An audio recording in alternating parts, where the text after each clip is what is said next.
यह Gen X bite है। मैं जेनेक्स का सदस्य होने के नाते आज अपनी विचार आप सबके समक्ष रखना चाहता हूँ। आज मैं एक दर्द में हूँ, एक चिंता है मुझे। उस दर्द और चिंता को व्यक्त करने के पहले मैं यह समझाना चाहता हूँ कि मैं एक जेनेक्स के सदस्य के रूप में क्यों बात करना चाहता हूँ। हम लोगों ने अपने प्रीवियस जनरेशन्स में जनरेशन गैप की बातें पढ़ी है, समझी है, सुनी है, महसूस की है। लेकिन आज जिस इंटेंसिटी के साथ इन चीज़ों को महसूस कर रहा हूँ, उससे एक दर्द भी है और एक चिंता भी है। जनरेशन गैप तो हमेशा से रहा है, लेकिन ये जो कैटेगराइजेशन हुआ है संबंधित जेन अल्फा, जेन जी, जेन वाई कह लीजिए या मिलेनियल कह लीजिए, जेन एक्स कह लीजिए। हाँ, हम जेन एक्स हैं। जेन अल्फा के साथ हमारा एसोसिएशन अभी मैच्योर्ड नहीं हुआ है, लेकिन जेन जी के साथ एक टकराव का माहौल क्यों है? आप गहराई से समझिए। Gen X is the mother generation of gen Z, लेकिन ये मदर जनरेशन का रिलेशनशिप जेन जी के साथ वैसा नहीं है जो वेस्टर्न वर्ल्ड्स में होते हैं। We are in Indian culture and civilisation. एक बहुत खूबसूरत संबंध है हमारे यहाँ पर जेन एक्स और जेन जी के बीच। We gen X are in the age group of 45 to 60 or so। हम अभी समाज के हाशिए पर नहीं हैं। We are here to. We are not over 8। इसलिए 20 जुलाई को हुए हादसे पर मैं अपनी पीड़ा को व्यक्त करने के लिए यह जेनेक्स बाइट कर रहा हूं। हमारे कुछ सवाल, कुछ सुझाव सरकार को भी होंगे, कुछ समाज को भी होंगे, लेकिन मैं डायरेक्ट कनेक्ट जेन जी से करना चाह रहा हूं। क्या 20 जुलाई के प्रोटेस्ट में हमारे देश के सारे जेन जी शामिल थे? जवाब है नहीं। क्या 20 जुलाई के प्रोटेस्ट में जिन भाषाओं का प्रयोग हुआ, क्या वह हमारे जेन जी की भाषा है? जवाब है नहीं। तो मुझे दर्द और चिंता किस बात की है? मुझे दर्द और चिंता इस बात की है कि एक टूल किट के तहत कुछ नेफेरियस डिजाइन के साथ कुछ फोर्सेज के पपेट ने हमारे एक छोटे से तबके के जेन जी को मास्क की तरह यूज किया, एक शील्ड की तरह यूज किया है। आप कल्पना कीजिए उस व्यवस्था की जो आज से जस्ट 1-2 साल पहले नेपाल और बांग्लादेश में हुआ। आप कल्पना कीजिए उन सिचुएशंस की कि जब एक टूल किट ऑर्गेनाइजर्स आपकी शील्ड का प्रयोग करते हुए पार्लियामेंट के अंदर दाखिल होते और पार्लियामेंट को सीज करते, हमारे वाइटल इंस्टॉलेशंस पर अटैक करते, आग लगाते, जैसा उन्होंने बांग्लादेश नेपाल में हुआ, हमारी व्यवस्था को चरमराते। तो क्या आप खुश हो पाते? क्या आप इसके उत्तरदायित्व से बच सकते थे? इसीलिए मेरी डायरेक्ट टॉक उन जेनजी वर्ग से है जो इस प्रोटेस्ट में एक शील्ड की तरह प्रयोग किए गए। कोई सामाजिक व्यवस्था संपूर्णता में परफेक्ट नहीं होती। यह बाय नेचर भी है, एंट्रोपी बढ़ती ही है। We are here to correct it. Revolution लाने से ओवरनाइट चीजें नहीं बदलती, चीजें खराब होती हैं। हम भी उस विचार से सहमत हैं कि there was need of correction in the system, but the correction should be systematic.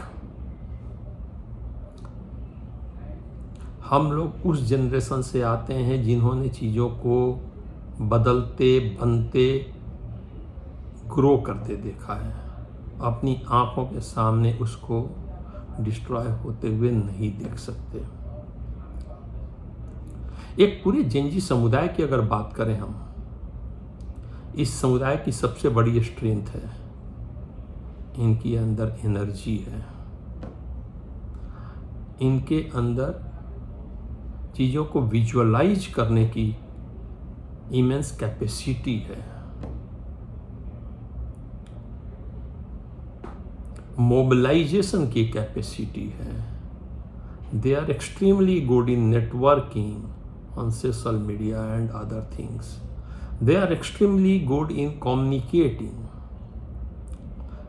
इन सभी स्ट्रेंथ के बावजूद इनकी कुछ वीकनेस भी है। सबसे बड़ी वीकनेस है इनकी प्रोसेसिंग कमजोर है। They take the matter the way it is received and responds it back quickly. Nothing is so quick. First you internalize, process, understand, then react. That patience is not with the Gen Z.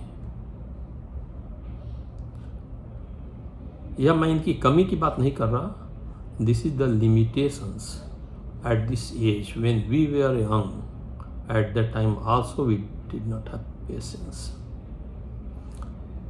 लेकिन जब एक व्यवस्था के साथ खिलवाड़ होता है तो हमें बड़ी सावधानी से आगे बढ़ना पड़ता है। We are your parents. हम आपकी समस्याओं के साथ, आपके दुख दर्द के साथ हमेशा खड़े हैं, लेकिन we can not let you be unbridled to be used as a shield of those toolkit organizers. अभी आपके अंदर में वो क्षमता विकसित नहीं हुई है।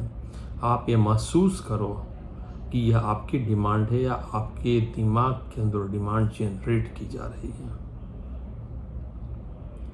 What was in this 20th July protest? Leak of papers for the NEET exam. Was it a first incident? Will it be the last incident? यह मुद्दे उठाए गए थे आपके दिमाग से खेलने के लिए।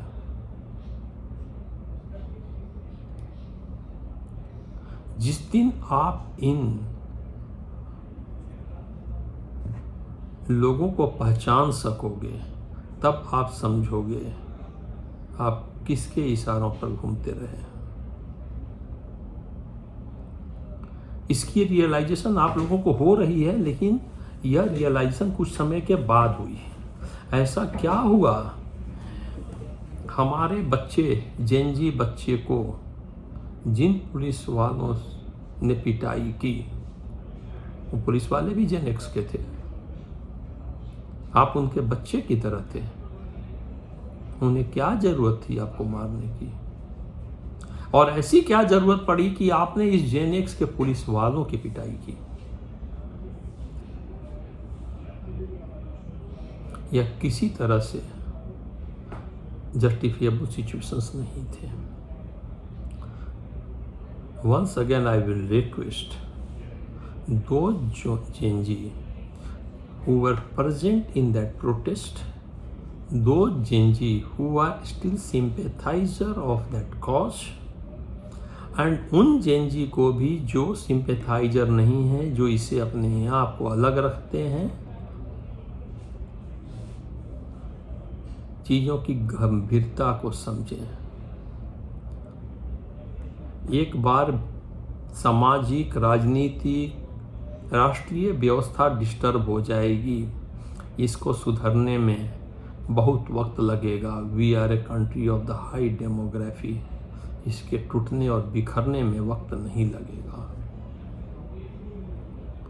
आप वह जनरेशन हो, एक फ्यूचर जनरेशन हो, जो इस देश को संभालने के लिए आगे बढ़ रहे हो।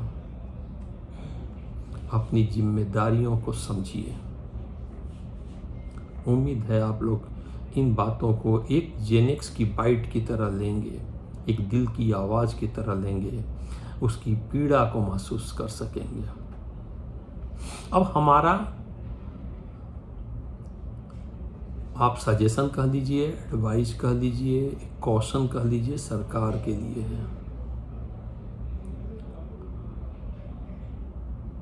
सरकार, governance should be sensitive towards these children. They should know they can be exploited, and to protect them from the exploitation by toolkit organizers rests with the government. Government needs to identify those organizers, handle them with the hard stick. Simultaneously, they have to be sympathetic, empathetic, and soft on our children. इनकी समस्याओं को